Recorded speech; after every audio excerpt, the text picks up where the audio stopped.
Hello, hello, everyone. Thank you so much for joining us here for Webinar Wednesday. We always love the opportunity to come live into your homes, into your office, on your phones, whatever you are watching this, or if you're watching this as a replay. This is our opportunity to share ideas, recommendations, and really things that can help your business grow and thrive. Today, we're going to be talking about distinguishing your brand. We're going to be talking about the idea that there's ways that you can incorporate into your marketing experiences that can really kind of cultivate customers, that can create an exceptional experience for a customer. And while there's often, for many of us in our businesses, no shortage of a ton of ideas and things we can do, what I really want to make sure that you walk away with today is the understanding of where to focus to put these things in place, how to actually kind of prioritize. Because one of the challenges for many of us as small business owners is that there's so many things to get done in the day. There's so many things to work on. And what can happen is we just feel kind of overwhelmed by it all. And what I want to, I guess, mention today is that it's distinguishing a brand is not just the idea. It's not just what you do. It's not just the product. It's also how you hyper focus on something really specific and you do it really well. You become known for it. People really start to sing your praises, as they say, about it. And that's what we're going to be talking about today. Now, for any of you that are new to our webinars or haven't been with me before, um, I just love, love, love doing this. I love talking about marketing and business development and, how to develop ideas and how to put together plans in our businesses. So, no matter what your questions are today and whether you're watching us because you're in our Zoom session or you've joined us live through our live stream, please, please, please feel comfortable to list your questions. I'd love to be able to make sure that anything that I am teaching, anything that I'm explaining, you can apply it to your business. So let's make sure we can make this interactive. Let's make this fun. And also let's make sure this is impactful for your business. So when we start talking about distinguishing your brand, when we start talking about how to make those exceptional and amazing experiences for your customers, one thing we have to do with a business is we have to figure out how to align your business around your customer. Now, for a lot of people, they're like, well, what do you mean by that? Like, how could my business not be around my customer? I know my customer is important. I know they're the ones that drive sales. But the reason I say this or why I use this as a grounding exercise is for many of us, when we built our businesses, we built it based on the things we had to do. So we think about, I got to do social media. I have to do email. I have to go to this conference or this event. I've heard that people are doing Facebook ads. I know that I should be doing this, or I got to work on this, or I got to work on the product and the packaging. And what happens is those are all components of the customer experience.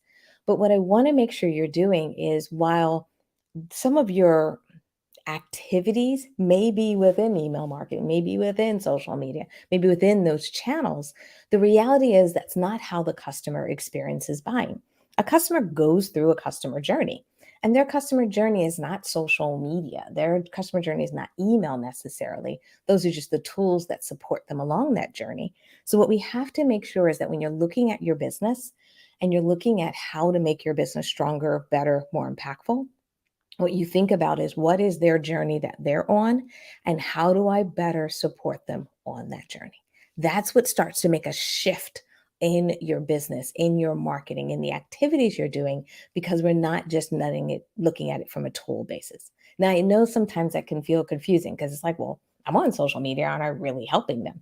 And the response may be that it is, but it may not be enough. It may not be what they need. So you often have to kind of like wear two hats. You have to be in your business, thinking about your business, about what you have to do and get done. But then you have to put on your customer hat and say, if a customer is looking for my product, my service, if a customer needs what I have to offer, what information do they need in that journey to be able to buy, to purchase, to sign up, or to buy, to purchase, and sign up again? And often when it comes to a customer, what they do is they go through this process of awareness. Now, awareness is different types of awareness. Some of the awareness around is around, they have a problem and what they're looking for is trying to figure out, how do I solve this? Are there people that can solve this problem? Is there someone who can help me? Like they're just trying to kind of figure out if something even exists as far as a solution. Other times, we're just consumers online, and this has probably happened to many of us. You're on Instagram, you're on something, and you see an ad for something, and you're like, never even thought about buying that. Never even realized that I'd be interested in that. Never knew I really needed that. And that doesn't mean you're going to buy in the end. But what happens is they've done a certain level of marketing that helped you become aware of the idea that their product or service might work for you. And when you think about the things you're doing in your business, we have to break them down and say, well, what in your marketing helps drive people for awareness, either to discover you or if they have an issue, for them to be able to figure out if you're the solution to that problem, if you are the opportunity for them to achieve something that they wanted to achieve, or helping them on the side of the fence where they have a need or a want and you are able to fulfill it. The other thing that happens in the process is once someone's aware of their issue, their problem, what happens is they start to look for a solution, or if their awareness brought you to them as a potential solution, they start to evaluate you. They start to say, well, are you the right one? Should I sign up for your cooking classes? Should I buy your cookbook? Should I show up for your program? Should I sign up for your events? Should I buy your product? And what happens is they have to really understand, can you fulfill on the promise that you're saying? And therefore, they're looking for content that helps them decide you're the best option. I think sometimes when we think about our marketing, we think of our marketing as just pushing information out. But the reality is, people need the information, the content, the blogs that people are writing, the vlogs, the videos, the reels, all those things. When you're trying to tie it together for a business purpose, there has to be a stage or it has to be a component of what you're doing from a marketing standpoint that helps someone evaluate you and compare and contrast between their other options to say, yep, you're the right one. You're the one I'm going to go for. Now, even when they say, yep, I'm interested, they still have to actually buy. Plenty of people will choose you as an option. There's probably plenty of us out there that can think about a time where we wanted something, decided we were going to buy it, but we might have waited a whole month to buy it, or waited 2 months to buy it, or just didn't get around to it. And what happens is we did the awareness, we did the evaluation, but we didn't get to that final decision point to do it now. So therefore, your marketing has to help people through that process as well. So what are you doing at that stage where someone is ready to go to help that process either be smoother, be more efficient, be easier, or if they run into a question or an issue, how do you resolve it? The other thing is we want to go on the other side of the page. After someone buys, their post buying experience impacts not only their buying experience, but their ability to buy again or their willingness to tell somebody else about it. So always think about your fulfillment. Think about what emails are sent out. Think about what do you say after someone buys. Think about the idea that if someone purchases, do you have another product or solution that can help them? Thinking about what that marketing is there. And then the last piece is around advocacy side.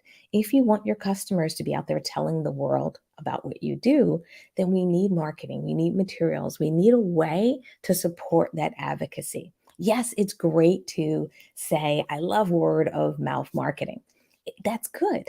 But often for word of mouth marketing to really take flight, we often have to help that process along.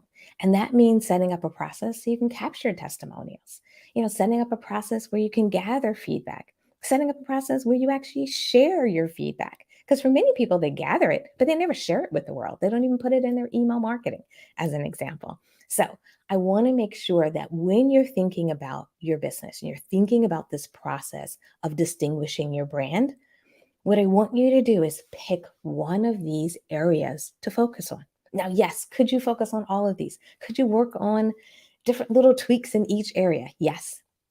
But remember what I said about focus, about prioritization. What happens for most of us in our business is we try to tackle all of these at once. We try to do a little bit here, a little bit there, and then we make 30% progress, 20% progress, 40% progress in every area. But it may not feel like enough for you to see the win. So, what I'd rather you do is pick one of these. Pick one of these areas that either A, you see there's great opportunity in, or B, it's an area where you've gotten some feedback that people said, when I get to your website, like ordering on your website's a nightmare. Then that means we got some opportunity around that decision standpoint. If you're finding that people buy and then afterwards people have a ton of questions about the product, the service, how do they get it? What do they sign up? How do they log into their site? Depending on what you sell. Then we have an area around retention to focus in on. Okay. So, what I'm going to do in today's session is I'm going to give you ideas in each one. I'm going to give you some recommendations on things that you can do in each one of these areas. And if you have a question or for your business, you're like, you know what? I'm thinking about focusing on awareness, or I'm thinking about focusing on decisions. Stephanie, could I do this in my business? What do you think? Would this work? I'm definitely here today to answer any of those questions. I'm definitely here today to help make sure that the recommendations I'm providing apply to you. So let's dive in. All right, so let's talk about awareness. Let's talk about how important it is to figure out how do you create excellence in the awareness phase. So when it comes to awareness, you need a mechanism in your business that puts you in front of your audience, that puts you in front of your ideal customer. Now, where most of us make the mistake and where we feel a little bit frustrated in our marketing efforts is that we tend to put ourselves in front of either the people we know and love, we put ourselves in front of the audiences that are not our customers, or we put ourselves in front of people who are kind of like our safe space, especially for many of us as vegans. If you have a product or service that's really valuable for non-vegans, then going on a ton of vegan podcasts are not necessarily the best place for you to be to get the biggest impact. Now, does it mean that you have people who are on vegan podcasts that are vegans and non-vegans? Absolutely, you're going to have that.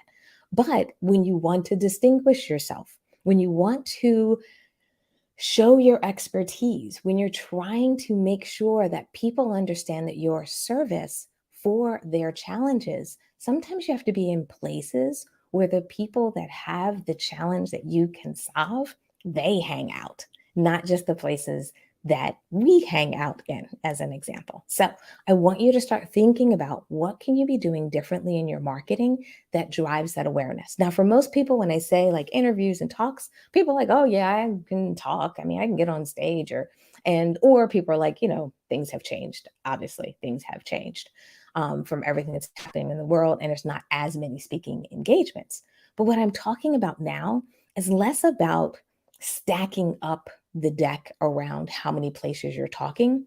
What I'm talking about right now is how do you use interviews, talks, and collaborations as a way to distinguish yourself? And some of that has to be the place you go, the conversations you're willing to have, and the conversations you have in someone else's safe space.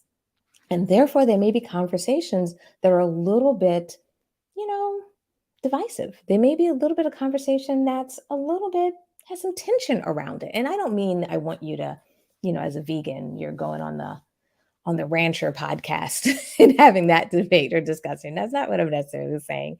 But what I'm saying is you want to be in a place where people are struggling or challenged or having some issues, and you become that voice to help them see things clearly. So I want to make sure you're doing that. The other thing I really want to focus on here is collaborations. I think so many times people forget about how important it is to work with other people.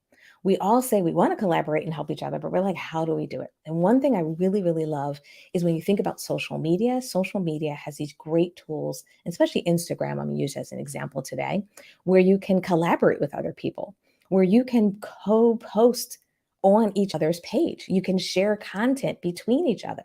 And by sharing different content and collaborating with other people in a social media environment, you could do a reel that's posted on your page and on a collaborative partner's page, not someone that you're competing with, someone that maybe has the audience that you're trying to get in front of, and you have the audience they're trying to get in front of. By doing a collaborative post on each of your social media accounts, you can expose each other to your messaging, to your product, and to your service. And now what you're doing is you're doing it in a very easy way. We're not talking about you have to book that big deal or travel to do talking. What you can do now is from the comfort of your home, create a reel, create something in social media, and start collaborating and doing collaborative posts on social media. And what happens is by doing things in this collaborative environment, it A shows you as a person that is in multiple spaces and potentially in spaces that people aren't used to seeing you in. And B, what it allows you to do is start to grow your business through collaboration, which I think is a really great way to drive that awareness piece. All right. The other thing is when you're thinking about evaluation, let's talk about this next stage. What I love to do is have people create resources. Think about tools that you can use to help people buy your product or service. Now, when we talk about evaluation phase, normally a person has an issue. That's why they're buying your product. They're looking for you to provide a solution to help them transform their business, their lives, their goals, their challenges. So, therefore, when you create resources, now resources can be PDFs, resources can be videos, resources can even be live broadcast. But when you start to create these, what I want you to do is not just create a guide. What happens a lot of times when I work with a lot of, let's say, cooking instructors, as an example, or I work with a lot of instructors, what they'll do is to provide people some free content. They'll send over fitness videos, they'll send over recipes.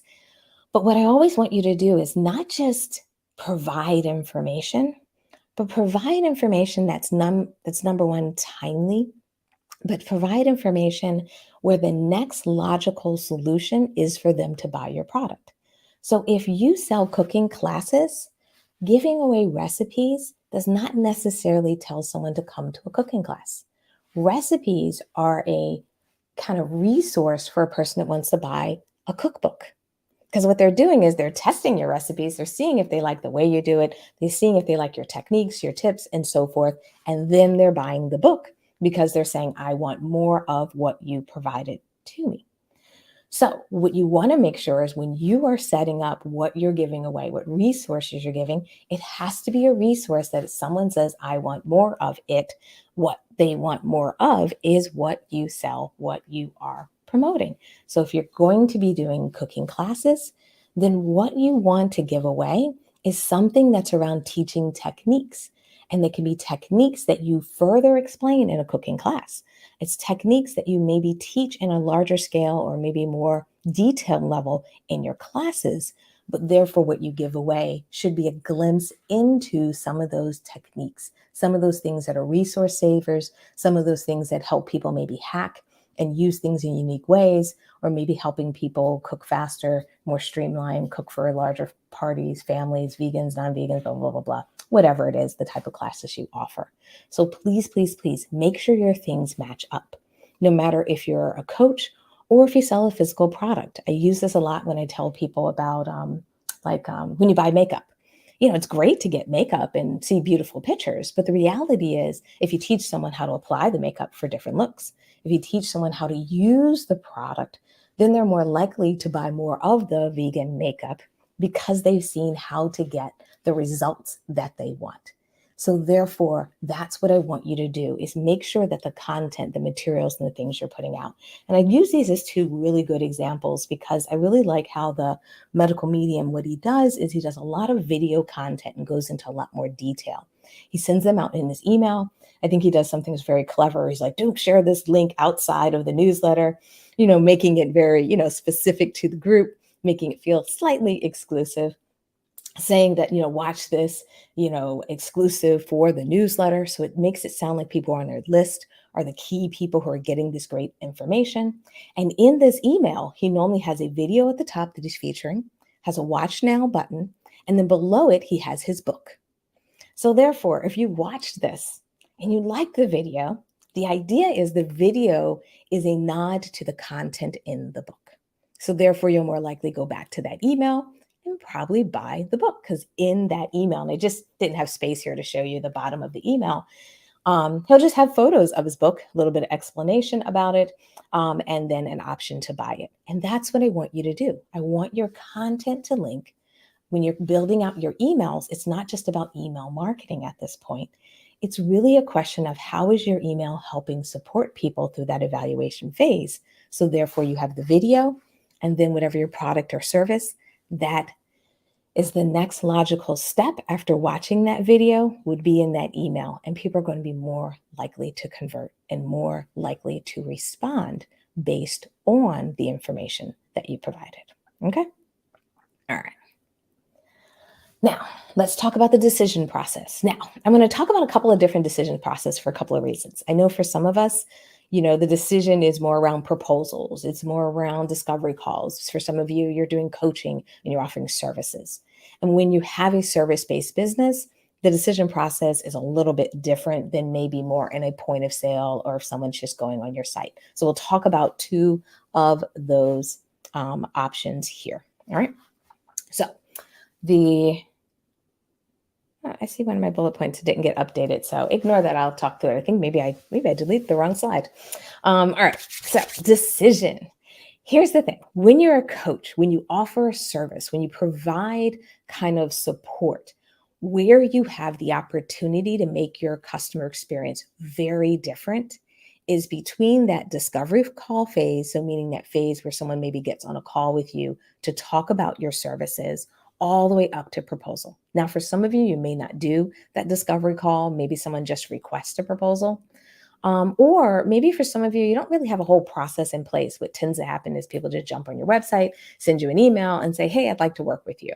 Or maybe you're just getting started and like people have sent you emails and they're like, I'd like to work with you. And you're like, oh my goodness, what do I do?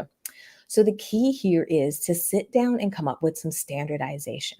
Where most people fall down in this process, and me included, this is one of the things that we've been working on. We've been even making better and better in our business, is trying to find a way to come up with a variety of packages that are our standard offerings, no matter what you're doing. Now, I mentioned coaching and so forth, but it's the same thing for anything you do. If you have if you get hired for speaking engagements, as an example, having a set package of what your speaking costs are, what your speaking costs for nonprofits and for-profit organization, what are your speaking costs for online events versus in-person events and coverage of, expenses, all of those types of things. All that nitty-gritty detail should be written down somewhere. Because if someone asks you the question, if someone says, okay, well, how much is it going to cost me? I want you to be able to respond quickly. I want you to be able to provide that information. And I want you to provide it in a way or an experience that looks good and feels good, that looks at the caliber, at the price points that you want to charge for your services. So if people are looking for a quote, if people are looking for information about what you're doing, what I want you to do is have those materials ready. Now, this may mean on your website, you only have like one or two options, or you might not even have pricing on your website. We're talking about what you have readily available in the back end. And what I want to make sure is that if you do proposals a lot, I want you to have a proposal template that has a brand on it, the logo, the color, everything feels in line. I want you to have a way to create those PDFs very simply. I don't want you to send over like Word documents that, have like a box in the left corner that looks like you cropped it out. It looks like you cut it out from a newspaper. I really want to make sure that it looks professional and represents you. The other thing is I want you to think about automating your process. In many of these cases, when you're doing discovery calls, proposal calls, a lot of times people don't want the friction.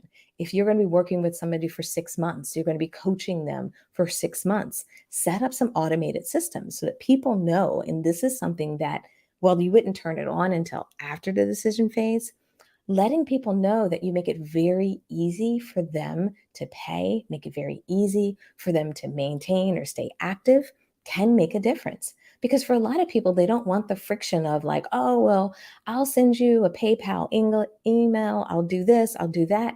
If you have it set up so they can do a reoccurring payment, if you have it set up so they get automatic invoicing, if you have it set up so it's just easier for them to get started, that's going to be key. Same thing, if you have contracts as part of your business, get software to make it easier for people to sign contracts. You don't want people downloading a piece of paper, writing on it, taking a picture of it, emailing it over to you. Yes, we all did it. I've done it. But that was back in the day. Now, what we want to do is have a process in place so that it feels smooth and easy. And this could be where your opportunity is. All right. The other thing is, let's say you do something more transactional. Maybe you have a business that's more like a checkout page or a checkout process. Someone goes there and buys A, B, and C. In that case, what I want you to do is I want you to make that process easy. Number one thing is go to that page after this webinar and take a look at it and make sure that it's easy for people to ask questions. And I bring this up because a lot of people don't realize this, is that if someone gets to a place where they're trying to buy and say they have a question, if they can't find your email address so they can email you, if you don't have some type of information, and I know some of us, we don't take phone calls, and that's fine. I'm not necessarily saying you have to do that. But if you aren't available, I'd rather you install a chat box or install a pop up that a person can type in their question and therefore it can get to you and you can respond. I know some of us prefer to use social media for customer support. If that's the case, let people know that they can direct message you on your social media channel and you'll answer those questions. But being proactive in making sure that people know how to get questions answered is crucial, crucial, crucial. The other thing is make it easier for people to pay. Apple Pay, Google Pay, PayPal, depending on the products that you sell, PayPal even offers like a PayPal credit program where some people can buy your product now and pay later, and they do it through PayPal. Now, do I want you to spend like 5 hours or 10 days trying to get Apple Pay in place? Absolutely not. I'm not trying to say that you have to do all of these things. What we're trying to do is find the areas to reduce the friction and make it easier and faster for people to buy. And therefore, what you're looking for is something that you can put in place, especially if you've ever had feedback or people asked if you can do these things, look at doing them. And then the other thing I want to mention are videos on your product pages. I can't tell you how many people sell products, sell services, and they don't put videos on there. This day and age, we are all watching videos for our content. We're using videos to evaluate, to connect with people. So if you sell workshops, say you sell 2-day workshops or weekend workshops or 4-day workshops, on each one of the sales pages or product pages for that workshop, instead of just listing out the details of the workshop itself, in addition to that, not instead of, in addition to that, I want you to put a video on there and talk about your workshop, talk about the experiences, talk about why people should sign up and show up. Because instead of having like 5 individual phone calls with a person explaining why they should show up and why they should go to your workshop, if you had a video on there, that could handle a large portion of that process. If you do sell books, say you are a cookbook author or you're an author and you sell, conventional books. Have you ever thought about putting a video on that page that talks about your book, talks about why they should buy it, talk about how they can get the most out of it? That type of content can make a huge difference and make a different experience, because when someone goes to someone else's site and they don't have that additional detail or that additional medium, what your website starts to feel like is it feels more full. It feels more personal. It can often feel more, it has more of that detail and that personal touch. The other thing I like to do, and I have the live chat button here in the top left page, but if you do promotions, say for example, you're selling something, we have the holidays and everything coming up, like Black Friday and all those things, and you're going to do a promotional period, or you have an event. Say you have an event, you're selling tickets to it. The idea is, if most people normally sign up the last 3 days before your event, what if you put a live chat on your site those last 3 days before your event? And during that live chat, so you're only available during that live chat, and maybe you're only available at night to do the live chat. So I'm not saying you're going to be live chatting 24/7 and staying up all night. But imagine if you had a live chat on your site and you could just answer questions for people. And if you did that for 3 days, the question would be, would you be able to convert more people? Say you have a book launch coming out and you're selling a brand new book.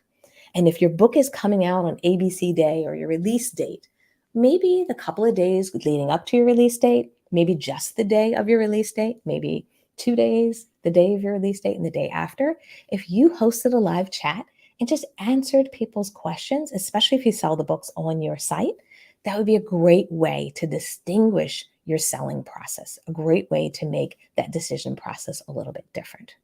For anyone out there that sells courses, for anyone that sells kind of online programs, we talked a little bit about this in our previous webinar about how to use this to create video for social media.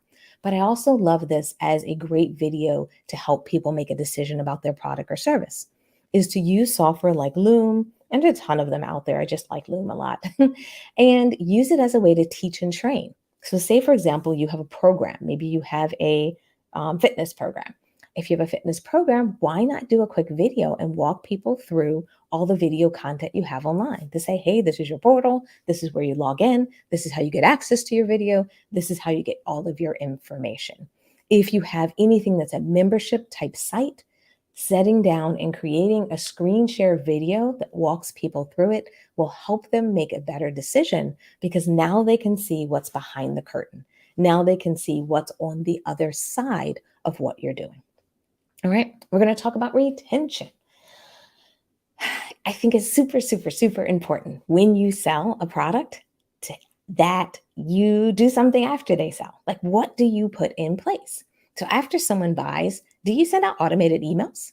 After someone buys, do you ask for feedback?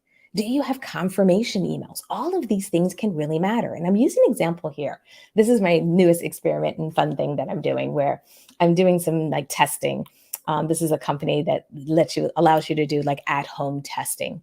And one of the things I'm going to do with the at-home testing is, they send it to you, and then you can, do different testing like your vitamin levels and all that good stuff, right? And what got me excited about this is I like the way they're communicating in their confirmation email. And I'm using this as an example because when you think about distinguishing your brand, distinguishing your business, one thing they do, and I'm hoping you can see this in my order. This is like an actual order I just did. I think it was this week. They're showing you the process to get what I'm actually signing up for. So because I'm signing up for testing results, you can see this little bar here in the middle. And see, it shows that there's the shipping status, there's the delivery status when it gets to me. This is when I register. After I register it, this is when they receive it. And then this is when they send me the results. So when you think about your business, when you think about the process that someone's going to go through, if you had documented this out and then shared it with the customer, now the customer not only has confirmation that their order has been booked, but they're now getting a glimpse into what their experience is going to be like post checkout. What is going to happen? Now, for some of you, you may be like, well, I don't sell a product. I don't sell something. So how would this apply to me? This is the same if you're offering a service. So if you're selling an online course, you can just explain how it works. You sign up for the course, you'll be sent your username and password, you'll log into the system, and you'll watch your first video. That's how you're walking them through the process. It's the same thing if you were selling a book. If you are an author, we go back to that example. What happens and what are the stages? So giving people visibility to that can make a world of a difference when you're thinking about retention. All right. And then the last thing we want to talk about is the advocacy side of things. When you want to get more people talking about what you're doing, when you want people to really kind of do that word of mouth marketing that we talked about, often what you're going to want to do is you really need to make sure that people share and you encourage them to share. And what I mean by that is, for many of us, we will gather testimonials. We will ask for feedback, but we don't always have a process in place to share it. We don't have a way to talk about what we do and create emails and communication that truly puts that information in front of the customer. All right. Now, I'm going to back up a little bit. If you don't have a way to get testimonials, if you don't have a way to get feedback, then that's probably your first line of, action from this, because I do want to make sure you're capturing that. And that's really important. The other thing I want to just mention, one little kind of even footnote on that. I also want you to capture that information, because for many people, to make your business better, stronger, your product, you need to know what people are saying about your product and service. The other thing I want to distinguish between is a testimonial and feedback. A testimonial is traditionally content or messaging that's prepared in a way that's meant to be shared with the rest of the world. So you want to have a path to gather testimonials from people, but you also need a path to gather feedback. Because feedback is normally in an environment where people are giving you pluses and minuses. They're giving you pros and cons. People are giving you perspective on what you do, not necessarily writing that 2 or 3 line sentence that you're going to put on your website. And where some of us fall down is we have one and not the other. And we have to make sure you have both. Because if you don't have them, what can happen is the people who love you and want to tell the world that they love you, but you don't know how to make your product and service better. So we have to make sure we have that track. Then once you start capturing that information, you need a way to send it back to your customer base. Let people know about it. Because when people see that other people's reviews are shared, they'll be more willing to share their reviews and their feedback.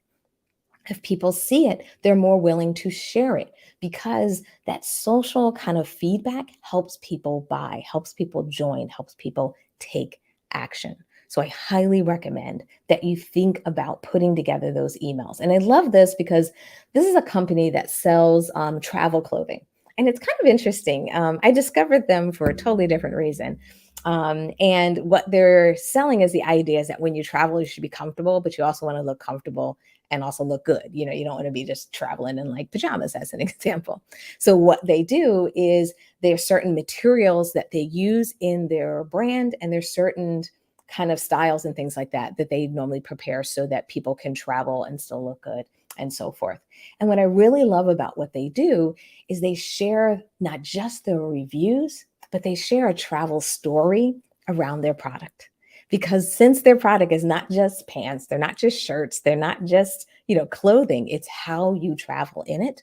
They actually put reviews out that explain it. So making sure that not only are people just saying that, hey, you're great, your book is great, your product is great, your service is great, your community is great, but looking for ways and opportunities for people to talk about what you do in the context of what you do. And then the other thing is doing a reward program. Reward programs are really great if you are a more transactional business, that kind of environment. That's definitely, something you want to consider. I just threw in an example. There's a email that I get that's called Skim. And what they do is they send you like news and information. But what they, I think, do really well is when they do promotions, they have partners that they work with and they write very unique information. But what they did is they did a promotion. Oh, I kind of covered it up, but they did a promotion where they said, like, this week only, you get double the bonus loyalty points. So doing promotions that encourage loyal people to buy again, loyal people to get rewarded even more for their purchase can really make a difference. Now, I know as I give you all of these different options, not all of them are going to apply to everyone because you have totally different businesses and different businesses.